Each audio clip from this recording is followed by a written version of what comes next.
On se retrouve ce soir, enfin ce soir pour moi, pour une nouvelle vidéo, la deuxième de la chaîne si tout se passe bien. Alors je suis plus au Japon, comme vous pouvez sûrement le deviner par ces grands magasins énormes, ces parkings géants faits pour les pick-up. Je suis actuellement au Canada pour le deuxième tour. Donc j'ai quitté le Japon et j'ai un nouveau véhicule à vous présenter, une fois de plus. J'essaie de faire des véhicules différents, qu'on ne voit pas en tout cas en France ou en Europe. Avec la Supra, j'ai commencé fort. Là, vous pouvez entendre une magnifique Mustang GT. Ouais, c'est mignon. On se retrouve aujourd'hui, bon, vous l'avez sûrement deviné dans la vignette. On est donc avec un Ford F-150, typiquement américain. Je remercie ce monsieur, ça je vais le mettre dans l'intro. Comme ça, la dernière fois on était en featuring avec la caisse de Brian O'Connor dans Fast and Furious. Cette fois-ci on est en featuring avec la caisse du Jackie Tuning du coin. C'est plutôt cool. Voilà, bah écoutez, ouais, on commence sans plus attendre. Je me caille un peu.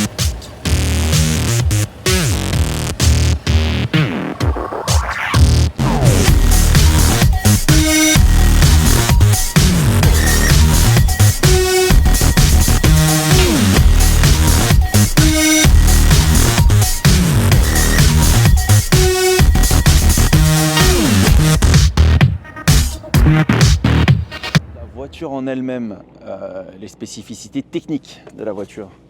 On est donc sur un V6 de 2,7 litres avec un petit turbo qui développe à peu près entre 300 et 350 chevaux, je crois.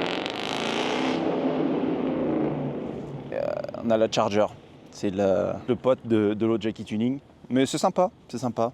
Je suis actuellement sur un parking en face d'un Burger King que j'ai commandé d'ailleurs. Celle-ci, elle a des options avec pour pouvoir tracter une caravane. Alors le mec qui me l'a loué, il tractait son bateau avec. Et très honnêtement, ça passe, nickel. On est donc sur une transmission intégrale, 4 roues motrices, on a 10 vitesses.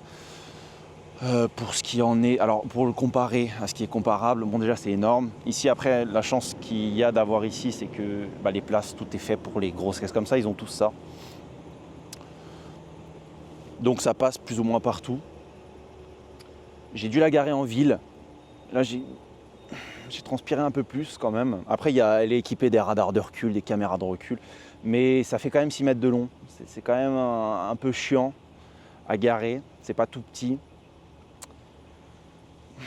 Après, sinon, ouais, pour comparer, là, du coup, le dernier véhicule en date que j'ai conduit, c'était la Supra.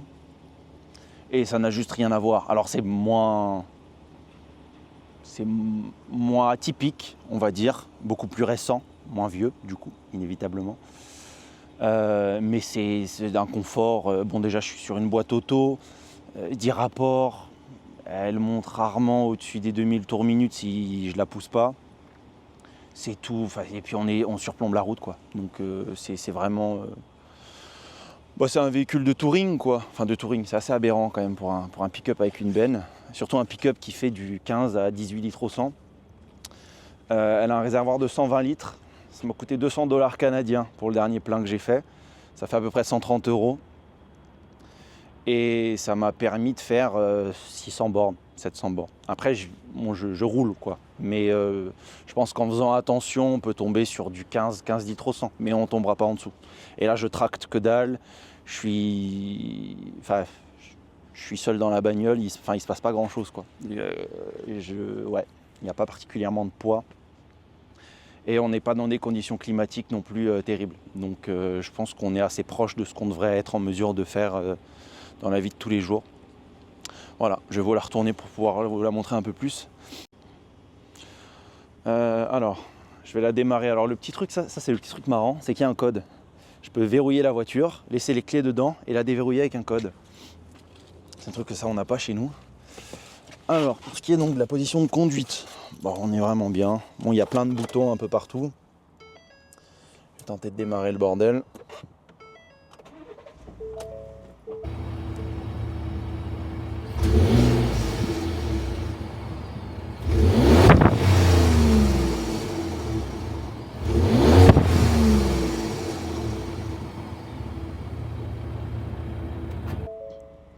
Bon, on a plusieurs voyants, on a les différents manos, donc on a la pression. Alors la pression d'huile, non, on va avoir le niveau d'huile, la température, je vais couper la radio.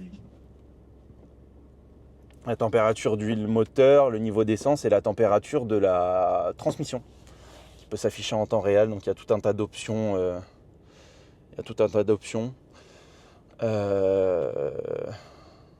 Ouais, bon là, ouais, voilà. 12 litres 6 au 100, c'est pas trop mal. Voilà, comme je suis à l'arrêt, il me le compte, je peux tracter. C'est assez bien fait en soi. C'est assez bien fait.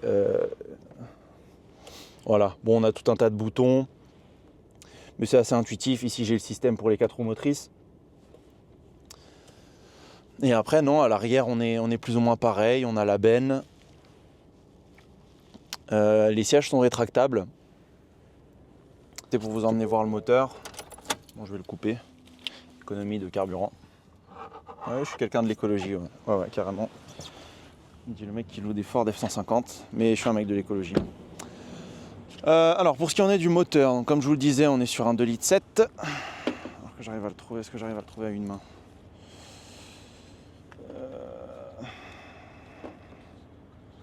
Voilà, bon, donc pour ce qui en est du moteur, il n'y a rien de très impressionnant. On fait partie donc de la nouvelle politique de Ford de réduire la taille de leur moteur et de foutre un turbo. Le turbo, on l'entend siffler en soi quand on roule. Si j'accélère à fond, on va l'entendre. Moins que sur la Supra, par contre. Petite déception, mais bon, enfin, c'est vraiment pas pour ça que j'ai loué ce truc. Voilà, bon, moteur assez classique en soi. Ce véhicule-là, maintenant, je crois qu'il existe principalement en V6. Là, c'est un essence, dans le cas présent. Hop. Mais il existe toujours en V8. Je l'avais vu, enfin pour cette année en tout cas. C'est donc du 2021. Mais ça va être sur le Raptor. Le F-150 classique, je crois pas qu'il vienne avec. Maintenant, ça va être la coupure pub. Tant que je mange mon Burger King. Voilà, ça ne deviendra pas plus américain que ça. Je vais couper la radio. Et bam, exceptionnel. Voilà, c'est mon moment.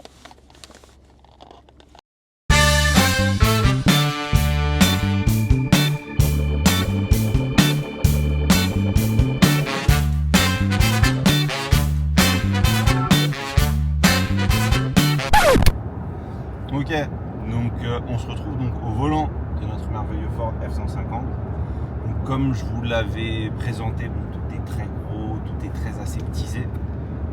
Si on compare notamment à la Supra, bah, ça a beaucoup moins de vie quand même. C'est pas comparable. C'est pas comparable, mais on compare ce qui est pas comparable. Parce qu'on est des professionnels en fait. Ouais, non, pour ce qui est de l'intérieur, bah, on a une direction assistée, on a 10 vitesses. En soi, la voiture, il n'y a rien à lui reprocher. Il n'y a rien à lui reprocher. Ça avance quand on accélère, ça freine quand on freine. Elle freine plutôt bien. Pour une caisse, je crois qu'elle fait 3 tonnes 2.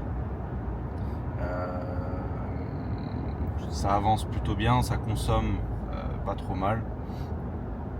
C'est très long, comme on s'y attendait.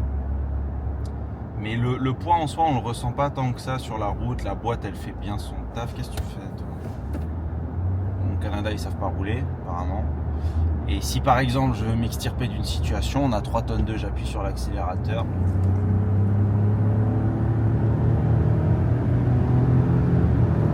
Elle tire longtemps, quand même. Les rapports sont longs.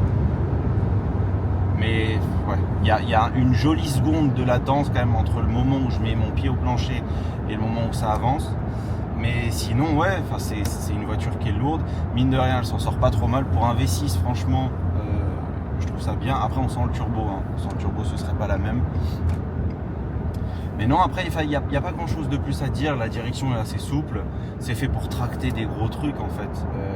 Je pense qu'il y a vraiment un torque de malade sur ce véhicule. On a même prise électrique dans la voiture.